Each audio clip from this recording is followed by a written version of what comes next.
오늘부터는 요시야 왕 이야기가 시작됩니다. 역대하 34장, 35장까지 내용이 요시야 왕을 다루고 있습니다. 34장을 여러 번 나눠서 분류하고 또 35장이 되니까 이번 주 토요일까지는 요시야 왕 이야기를 하게 됩니다. 요시야 왕 이야기가 길게 나열된 것은 그의 업적이 굉장히 선하고 또 개혁을 이룬 왕이기 때문에 그의 내용이 길게 기록되고 있습니다. 히스기야 왕 때 개혁을 이뤘지만 그의 아들 므낫세 또 그 밑에 아몬 왕 때 완전히 그 할아버지가 세웠던 그 모든 것들을 무너뜨리고 다시 우상으로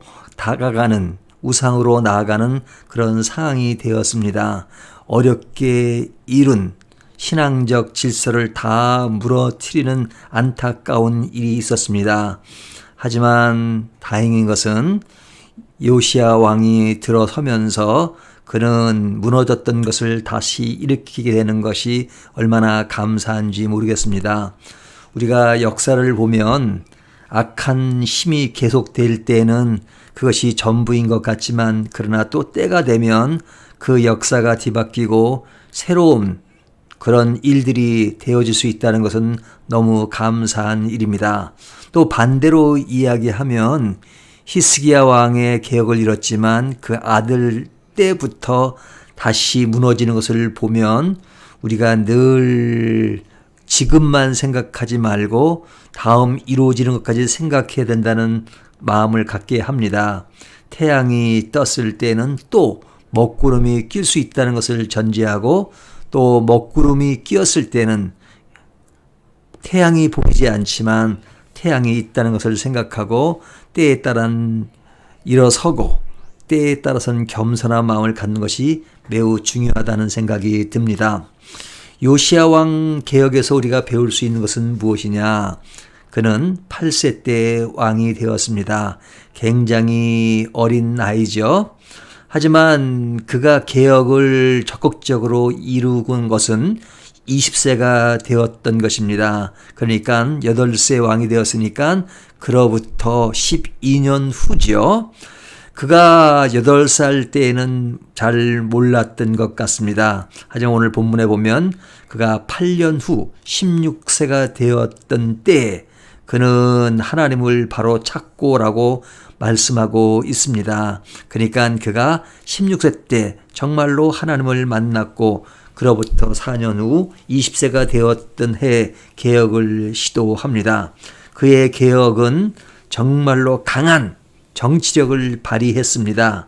하나님을 만난 후에 그는 그 길을 따라서 완전히 철저하게 개혁을 이루었습니다. 그러니까 그의 개혁은 그냥 한순간의 기분으로 한 것이 아니고 또 정치적 이벤트로 행한 것이 아니라 진정 하나님을 만나고 그 길을 따라야 된다는 그 신앙의 깨달음 속에서 이루어진 개혁이기 때문에 그의 개혁은 철저하고 아름답고 값질 수밖에 없습니다. 그의 개혁은 철저했습니다. 우상을 부수고 가루를 만들고 제사장의 뼈를 불사르고 여기 제사장은 그릇된 제사장들이죠. 또 이스라엘에게도 영향을 주었고 성전을 정결케 하였습니다. 재정에도 투명했고 그래서 그는 모든 것들을 아름답게 다시 세우는 그런 역할을 잘 했습니다. 그가 그렇게 할 수 있었던 것은 그가 하나님을 만나고 분명한 하나님과의 관계 속에서 신앙을 가지고 행한 것이었지만 그와 함께 해주는 사람이 없었다면 그것도 힘들었을 것입니다.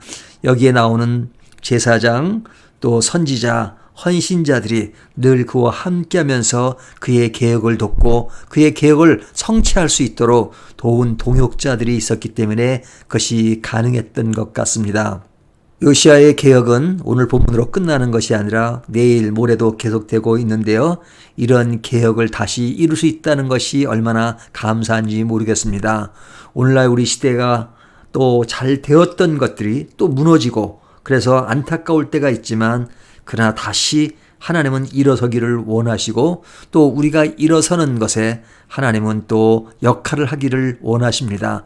우리가 이런 상황 속에 우리가 해야 될 일이 무엇인가를 생각하면서 정말로 신앙 안에서 우리 개인적인 그런 개혁을 하나하나 이뤄가는 저와 여러분이 되시기를 주님의 이름으로 축원합니다.